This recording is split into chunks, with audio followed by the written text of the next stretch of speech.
कहानी की शुरुआत होती है एक ग्रुप एक्सप्लोरर की टीम से जो साउथ अटलांटिक ओशन के बीच में होते हैं। उस शिप पर डेविड नाम का एक वेदर ऑफिसर था जो मौसम का हाल बताता है। वो लोग एक ऐसे आइलैंड की तरफ जा रहे थे जो समंदर के बीचों बीच मौजूद था। सरकार ने डेविड को वहां इसलिए भेजा था ताकि वो उस आइलैंड के बदलते मौसम का ऑब्जर्वेशन कर सके। डेविड को लगभग 1 साल तक वहां रुकना था मौसम का डेटा कलेक्ट करने के लिए। पूरा साल मौसम का डेटा कलेक्ट करने के बाद फिर उसे वापस लौट आना था। डेविड को साल भर का खाना और जरूरत का सारा सामान दे दिया गया था। कई दिन के सफर के बाद आखिरकार वो आइलैंड तक पहुंच गए। वो लोग बोट की मदद से उस आइलैंड पर उतरे। ये आइलैंड पूरी तरह से वीरान था, जहां एक परिंदा भी दिखाई नहीं दे रहा था। उस आइलैंड पर एक लाइट हाउस और एक छोटा सा घर था जहां डेविड को रहना था, क्योंकि इससे पहले भी एक रॉबर्ट नाम का वेदर ऑफिसर यहाँ रहता था। लेकिन अब उसकी ड्यूटी का वक्त खत्म हो चुका था। उसने 1 साल तक अकेले उस आइलैंड पर रहकर मौसम का डेटा कलेक्ट किया। अब उसकी जगह डेविड यहाँ पूरा साल मौसम का डेटा कलेक्ट करने के लिए रहेगा और वो पुराना ऑफिसर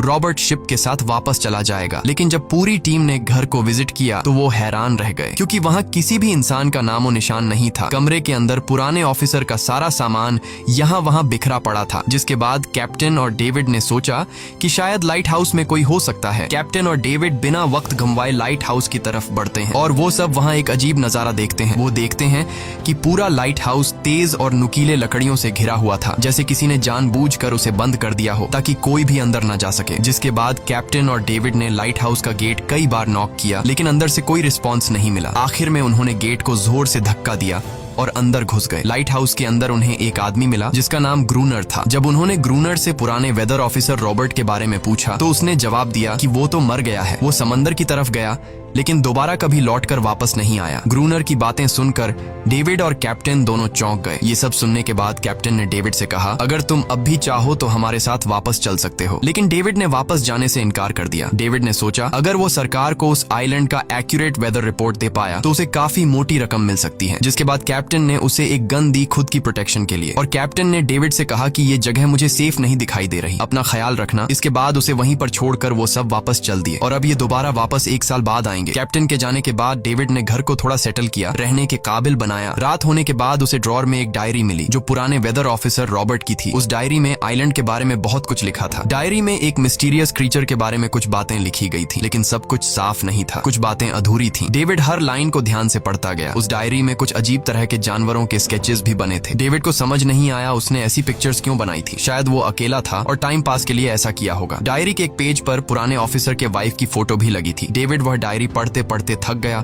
और धीरे धीरे उसकी आंख लग गई। अगली सुबह डेविड ने मौसम का डेटा कलेक्ट करना शुरू कर दिया, लेकिन समंदर के पास पहुंचते ही उसके कदम रुक गए। उसने देखा कि चट्टानों के बीच कुछ पत्थर अजीब तरीके से सजाए गए हैं और उनके बीच शेल्स रखे थे अजीब से पैटर्न में। डेविड ने सोचा शायद ये सब ग्रूनर ने किया है। वो ये सोचकर दोबारा अपने काम में लग गया। काम के दौरान जब उसने दूरबीन से लाइट हाउस की तरफ देखा तो उसे ग्रूनर के साथ एक और इंसान भी दिखाई दिया, लेकिन पलक झपकते ही वो गायब हो गया। डेविड ने दोबारा उसे देखने की कोशिश की, लेकिन फिर उसे लगा कि ये उसका वहम है। रात को डेविड अपने काम में बिजी था, तभी दरवाजे पर नॉक हुआ। उसे लगा कि शायद ये ग्रूनर है। डेविड ने उसका नाम पुकारा, लेकिन कोई जवाब नहीं मिला। हाथ में लैंप लेकर जैसे ही डेविड दरवाजे की तरफ बढ़ा तो उसके कानों में कुछ अजीब सी आवाजें गूंजने लगीं जो किसी इंसान की बिल्कुल भी नहीं थी। और फिर उसने देखा गेट के नीचे से किसी अजीबोगरीब क्रीचर का हाथ अंदर आने की कोशिश कर रहा है। वो इंसान का हाथ बिल्कुल भी नहीं था। ये देखकर डेविड के पांव तले जमीन ही खिसक गई। वो तुरंत बेसमेंट की तरफ भागा और वहां जाकर छुप गया। कुछ ही देर में वो मिस्टीरियस क्रीचर घर के अंदर घुस चुकी थी। वह छुप छुप कर डेविड को ढूंढ रही थी और डेविड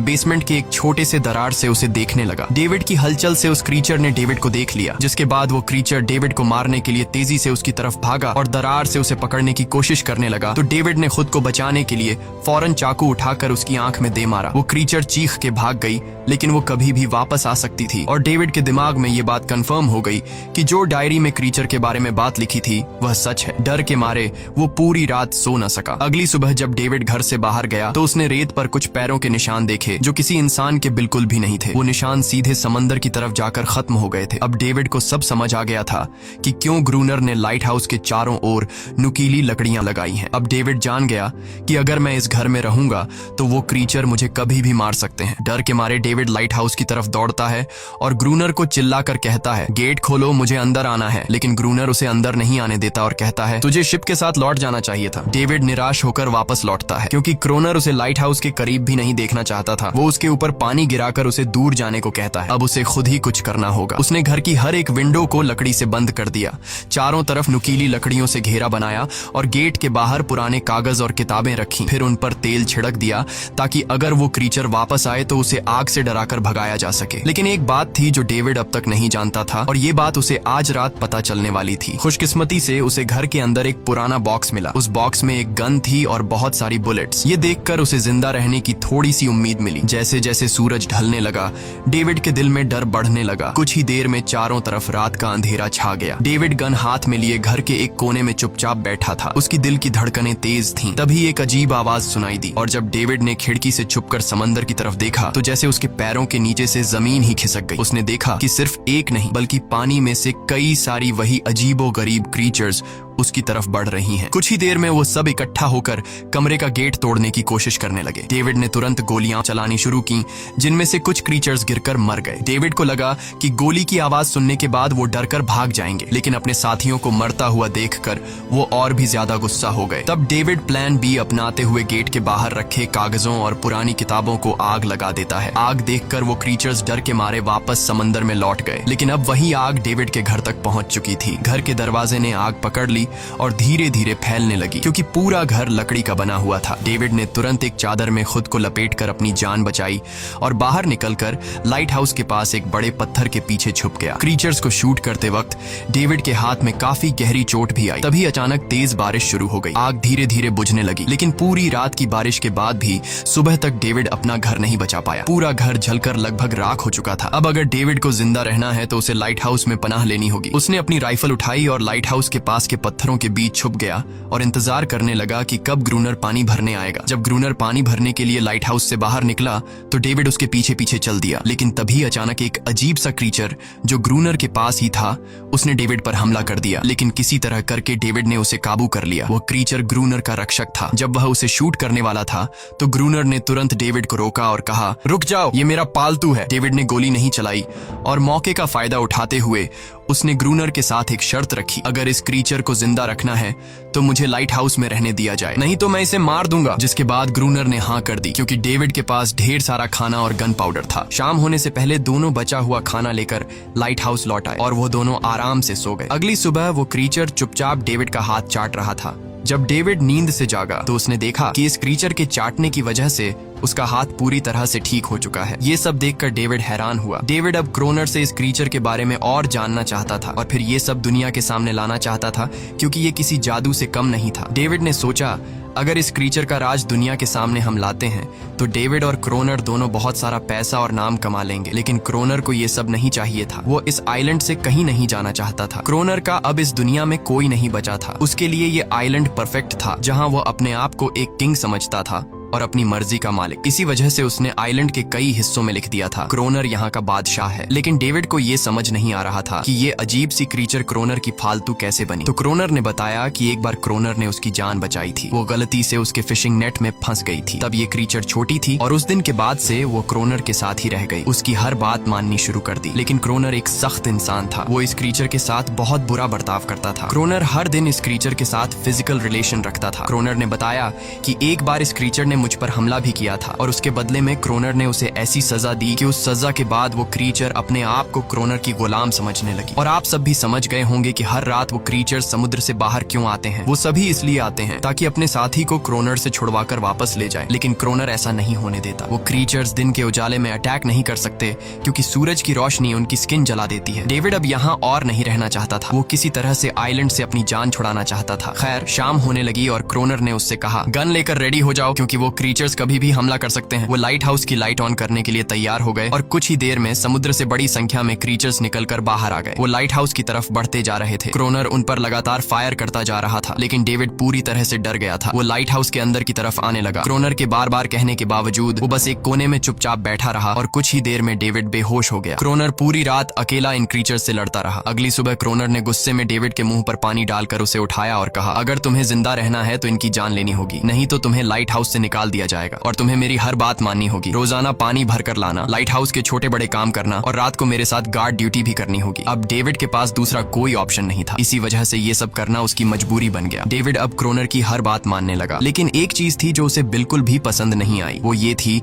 कि हर रोज उस फीमेल क्रीचर को अलग अलग तरीकों से फिजिकली टॉर्चर करना। रात होती है, दोनों फिर से गार्ड ड्यूटी के लिए तैयार हो जाते हैं और एक बार फिर वो क्रीचर समुद्र से निकलकर बाहर आते हैं। लेकिन आज डेविड को डर नहीं लग रहा था। उसने क्रीचर पर फायरिंग शुरू की, मगर आज क्रोनर कुछ भी नहीं कर रहा था। वो डेविड को बाहर छोड़कर लाइट हाउस का गेट बंद कर देता है और खुद चुपचाप अंदर बैठ जाता है ताकि डेविड खुद सीख सके कि इन क्रीचर से कैसे लड़ा जाता है। इसी तरह डेविड को लड़ते लड़ते वो रात कट जाती है और सुबह हो जाती है। सुबह क्रोनर ने देखा कि डेविड लाइट हाउस के गेट के बाहर खून में लथपथ बैठा था। अब उसने सीख लिया था कि इन क्रीचर्स से कैसे लड़ना है। इसी तरह समय गुजरता गया, रातों को इन क्रीचर्स से लड़ते हुए और दिन भर क्रोनर के लाइट हाउस के काम संभालते हुए। ये आइलैंड अब उसके लिए एक बंद घर जैसा हो गया था। वो हर वक्त सोचता रहता था कि कब ये जगह छोड़कर आजादी की सांस लेगा। समय के साथ साथ डेविड का उस फीमेल क्रीचर के साथ एक अजीब सी दोस्ती बन गई थी। डेविड को उसके लिए अब बुरा लगने लगा था। अब उसे समझ आया कि अपने लोगों को छोड़कर अकेला रहना कितना मुश्किल होता है। शायद वो क्रीचर भी कुछ ऐसा ही महसूस करती थी। डेविड ने उस क्रीचर को एक नाम भी दिया, अनारियस। इसी तरह से दिन गुजरते गए और फिर एक दिन उन्होंने देखा कि इन क्रीचर्स के अटैक्स धीरे धीरे कम हो रहे हैं। डेविड सोचता है शायद सर्दियों में वो कहीं और चले जाते हैं या फिर शायद उन्हें समझ आ गया था कि इन दोनों से लड़कर कुछ हासिल नहीं होगा। लेकिन क्रोनर ने उससे कहा कि ऐसा बिल्कुल नहीं है, वो फिर से अटैक करेंगे। अब वो अपनी संख्या बढ़ा रहे हैं। कुछ और दिन ऐसे ही गुजर गए। एक रात डिनर के बाद क्रोनर और डेविड ने टाइम पास के लिए चेस खेलना शुरू किया, लेकिन यहीं पर क्रोनर से एक बड़ी गलती हो गई। वो दोनों खेल में इतने उलझ गए कि लाइट हाउस की लाइट्स ऑन करना ही भूल गए। अंधेरे का फायदा उठाकर क्रीचर्स ने उन पर अटैक कर दिया। डेविड ने देखा कि क्रीचर्स की संख्या इतनी ज्यादा थी कि दो लोग मिलकर भी ज्यादा देर तक नहीं लड़ सकते थे और इस बार उनके पास कोई प्लानिंग भी नहीं थी। गन्स की बुलेट्स भी ऑलमोस्ट खत्म हो चुकी थी। किसी तरह बचते बचाते वो लाइट हाउस के टॉप तक पहुंच गए, लेकिन इस बीच क्रोनर के पैर में गहरी चोट आ गई। वो क्रीचर्स आज उन पर भारी पड़ गए थे। दोनों को लगा कि आज उनकी मौत पक्की है, लेकिन खुशकिस्मती से सुबह हो गई। जैसे ही सूरज धीरे धीरे उभरता है, वो क्रीचर्स लाइट हाउस छोड़कर समुद्र में वापस चले जाते हैं। कड़कती धूप निकलने के बाद एनेरियस क्रोनर के जख्म को ठीक करने की कोशिश करती है, लेकिन अब तक डेविड को समझ आ चुका था कि वो इन क्रीचर्स के साथ ये लड़ाई जीत नहीं सकते। बुलेट्स भी अब खत्म होने के करीब हैं। उनके पास खाना भी इतना नहीं है कि वो ज्यादा देर तक चल सके। लकीली अगले दिन जब डेविड लाइट हाउस के बाहर इधर उधर घूम रहा था तो उसने समुद्र में एक जहाज देखा। वो जल्दी से अंदर से फ्लेयर गन लाया और जहाज को सिग्नल देने गया, लेकिन क्रोनर ने उसे रोक दिया क्योंकि वो नहीं चाहता था कि डेविड यहाँ से जाए। उसी वक्त अनारियस ने क्रोनर पर हमला कर दिया। वो डेविड को क्रोनर से बचाना चाहती थी। क्रोनर किसी को भी ये आइलैंड छोड़ने नहीं देना चाहता था। ये आइलैंड उसकी अपनी दुनिया थी जहाँ वो एक किंग की तरह रहता था। वो डेविड को भी जाने नहीं देना चाहता था। इतने समय से अकेला रहने के बाद अब उसके पास कोई था जिससे वो बात कर सकता था, और अगर डेविड उस शिप में वापस चला गया तो वो वहाँ जाकर सबको एनेरियस और उनके बारे में बता देगा। इसलिए अब डेविड यहाँ से नहीं जा सकता। धीरे धीरे वो शिप डेविड की आंखों के सामने समुद्र में गायब हो गई। अब उसके पास कुछ भी करने को नहीं था। कुछ और दिन ऐसे ही बीत गए। क्रोनर अब भी डेविड और अनारियस दोनों के साथ बुरा बर्ताव कर रहा था, लेकिन अनारियस को वो खास तौर पर मारता था, जो डेविड को बिल्कुल पसंद नहीं था। एक दिन डेविड ने अनारियस को एक छोटी टॉय बोट गिफ्ट में दी जो उसने किसी मछली की हड्डी से बनाई थी। लेकिन जब अनारियस ने उस बोट को देखा तो वो डेविड को आइलैंड के एक ऐसे कोने में ले गई जहाँ सचमुच एक असली बोट रखी थी। जब डेविड ने इस बोट के बारे में क्रोनर से पूछा तो उसने कहा हाँ, उसे पहले से पता था कि आइलैंड के इस हिस्से में एक बोट है। क्रोनर कहता है कि कुछ लोग इस आइलैंड तक बोट के जरिए अपनी जान बचाने आए थे, लेकिन सुबह होने से पहले उनमें से कोई भी जिंदा नहीं बचा। सबको इन क्रीचर्स ने मार दिया। वो सब शिप में गोला बारूद ले जा रहे थे, लेकिन समुद्र में आए तूफान की वजह से उनका शिप इसी आइलैंड के पास डूब गया। ये सब सुनते ही डेविड के दिमाग में एक आइडिया आया। उनके पास एक डाइविंग सूट जैसा कुछ था। डेविड ने कहा कि अगर हम दोनों में से कोई उस सूट को पहनकर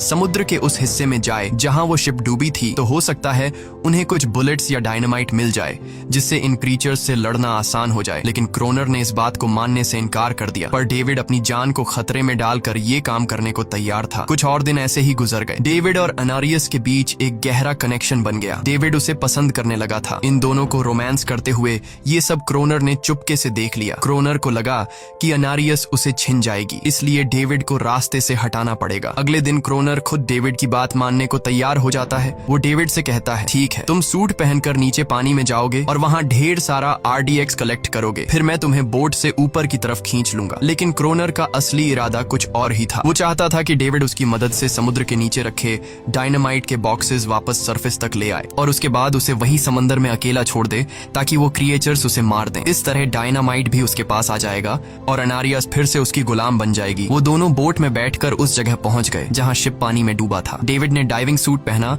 और समंदर के नीचे उतर गया। नीचे जाने के बाद डेविड ने देखा कि शिप पूरी तरह तबाह हो चुकी है, लेकिन उसकी किस्मत अच्छी थी कि उसे कुछ डायनामाइट के बॉक्स मिल गए। लेकिन तभी अचानक कुछ क्रिएचर उसके सामने आ गए। क्रिएचर्स को देखते ही डेविड घबरा गया और नीचे गिर पड़ा। वो डाइविंग सूट इतना भारी था कि वह हिल भी नहीं पा रहा था और डेविड क्रोनर को ऊपर सिग्नल भी नहीं भेज पाया। क्रोनर को लगा कि शायद वह क्रिएचर्स डेविड को मार चुके हैं, लेकिन असल में वो तो सिर्फ 2 छोटे बच्चे थे। डेविड ने जैसे तैसे करके अपना डाइविंग सूट वहीं छोड़ दिया और ऊपर सतह तक खुद को पहुंचाया। उन्हें वहां कुछ पुराने बॉक्स मिले जिनमें डायनामाइट था। इसके बाद यह दोनों काम पर लग गए। उन्होंने लाइट हाउस के आसपास 2 लेयर्स में डायनामाइट बिछा दिया ताकि जब अगला हमला हो तो वे मॉन्स्टर्स को एक ही बार में खत्म कर सकें। कुछ महीने बीत गए और बर्फबारी का मौसम आया, लेकिन एक बार फिर वो क्रिएचर्स गायब हो गए। अचानक से अटैक बंद हो चुके थे, जैसे क्रिएचर्स को खबर मिल गई हो कि उनके लिए जाल बिछाया गया है, इसीलिए अब वो अटैक नहीं कर रहे थे। क्रोनर को लगा कि शायद अनारियस ने उन क्रिएचर्स को खबरदार कर दिया है, जिसकी वजह से वो अनारियस पर जुल्म करने लगा, लेकिन डेविड ने उसे रोक लिया। आखिर में दोनों ने मिलकर एक नया प्लान बनाया, लाइट हाउस का मेन गेट खुला छोड़ने का, ताकि जैसे ही वो क्रिएचर्स पास आए डायनामाइट से उन सबको उड़ा दिया जाए। डेविड ने चालाकी से काम लेते हुए अनारियस को लाइट हाउस के टॉप पर चीखने को कहा। एनरिस की आवाज सुनते ही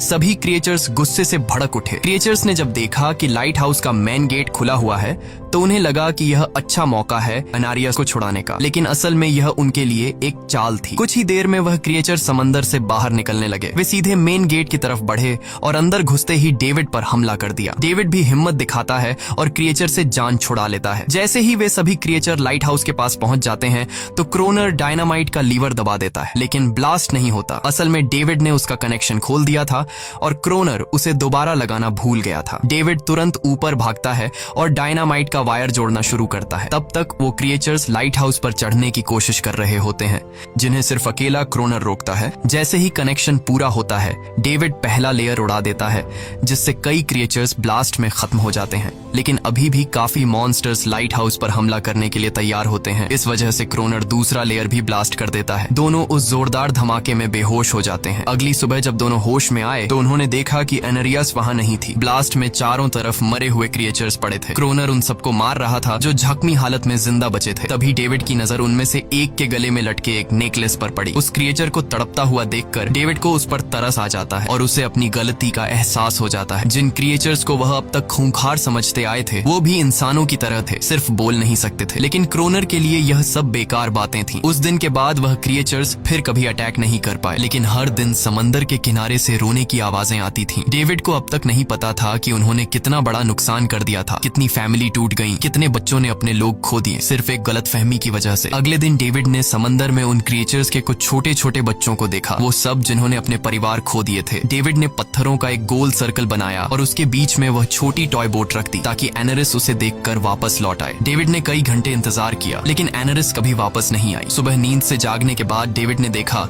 कि क्रोनर सो रहा है। क्रोनर के पास कुछ पुरानी चीजें रखी थीं, उनमें एक पुरानी तस्वीर भी थी और जैसे ही डेविड ने उस तस्वीर को देखा वह हैरान रह गया। वह लड़की जिसका फोटो उसने पहले दिन पुराने ऑफिसर रॉबर्ट की डायरी में देखा था वह कोई और नहीं बल्कि क्रोनर की पत्नी थी और फोटो में क्रोनर उसके साथ खड़ा था। असल में 1 साल पहले आए वेदर ऑफिसर रॉबर्ट मरा नहीं, बल्कि उसने अपनी पहचान बदल दी थी, यानी क्रोनर ही वेदर ऑफिसर रॉबर्ट है। बस उसने अपना नाम बदल लिया था क्योंकि अब वह कभी इस आइलैंड को छोड़ना नहीं चाहता था। ये सब देखकर डेविड ने भी यह उम्मीद छोड़ दी कि वह कभी इस आइलैंड से जा पाएगा। अगले दिन शाम को जब डेविड समंदर के किनारे गया उसने देखा कि उस सर्कल में रखी छोटी बोट अब वहां नहीं नहीं थी, लेकिन उसी जगह पर उसने एक क्रीचर का छोटा सा बच्चा देखा जिसके हाथों में वह बोट थी। डेविड ने अपने हाथ में जलती हुई लकड़ी को उस सर्कल के बीच में फेंक दिया ताकि वह दिखा सके कि उसका इरादा लड़ने का नहीं है और उसे किसी को खतरा महसूस न हो। वह उनके साथ दोस्ती करना चाहता था। कुछ ही देर बाद समंदर की लहरों से एनारिस निकलती है और उसके पीछे पूरा क्रीचर्स का ग्रुप भी समंदर से बाहर आता है, लेकिन इस बार कोई भी डेविड पर अटैक नहीं करता क्योंकि वे भी अब शांति चाहते हैं। उनका इरादा सिर्फ एक सुरक्षित जगह पाने का था अपने बच्चों के लिए। लेकिन तभी वहां क्रोनर हाथ में बंदूक लिए पहुंच जाता है। क्रोनर को लगता है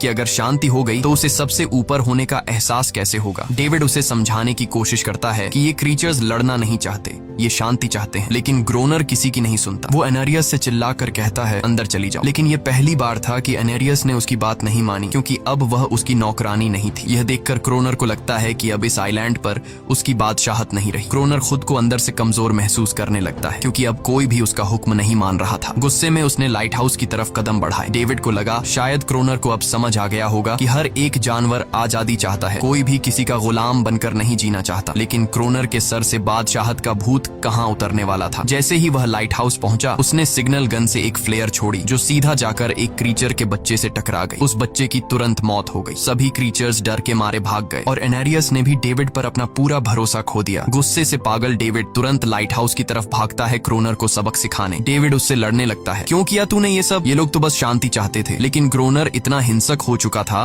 कि उसने डेविड को मारने का फैसला कर लिया। वह हाथ में लोहे का रॉड लेकर जैसे ही डेविड पर वार करने जा रहा था, डेविड ने उसे उसके असली नाम से पुकारा और कहा, रुक जाओ रॉबर्ट, तुम खूनी नहीं हो। ये सुनकर क्रोनर एकदम रुक गया। असल में रॉबर्ट ऐसा इंसान कभी था ही नहीं। इस आइलैंड पर आने के बाद अकेले रहने की वजह से उसकी मेंटल हेल्थ बिगड़ चुकी थी। अकेलापन, अपनी पत्नी की मौत और गहरा डिप्रेशन, इन सब ने उसे ऐसा बना दिया था। वह असल में कोई किलर नहीं था, वह एक अच्छा इंसान था। क्रोनर को एहसास हुआ कि ये क्रीचर्स कभी लड़ना नहीं चाहते थे, वे बस शांति चाहते थे। क्रोनर ने उन्हें सिर्फ इसलिए मारा ताकि वह खुद को पावरफुल दिखा सके और अब क्रोनर को अपनी गलती का एहसास हो चुका था। इसीलिए उसने खुद को उन क्रीचर्स के सामने सरेंडर कर दिया और कुछ ही पलों में उन्होंने उसे मार दिया। डेविड लाइट हाउस के अंदर खुद को लॉक कर लेता है। समय ऐसे ही बीतता चला जाता है और 1 साल बाद आइलैंड पर एक गवर्नमेंट अफसर आता है, साथ में एक नया वेदर ऑफिसर भी होता है। अब नए गवर्नमेंट अफसर ने इस आइलैंड पर वेदर मॉनिटर की ड्यूटी करनी थी। जब कैप्टन पिछले अफसर के बारे में डेविड से पूछता है तो डेविड भी वही बात करता है कि वह पानी की तरफ गया था लेकिन कभी वापस नहीं आया और वेदर ऑफिसर को भी लगता है कि डेविड ही क्रोनर है। डेविड ने भी उनकी इस गलतफहमी को ठीक नहीं किया। वह चुपचाप बालकनी पर गया और खड़ा हो गया बिना कुछ कहे, क्योंकि अब वह भी इस आइलैंड को छोड़ना नहीं चाहता था, बिल्कुल क्रोनर की तरह। इसी दौरान एनेरिस भी अपने परिवार के साथ खुश थी। अब उन्हें किसी क्रोनर जैसे आदमी का डर नहीं था। अब वे आइलैंड पर भी और समंदर में भी आजादी से जी सकते थे। इसी के साथ कहानी खत्म हो जाती है। अगर वीडियो आपको अच्छी लगी हो तो हमारे चैनल को जरूर सब्सक्राइब कीजिए।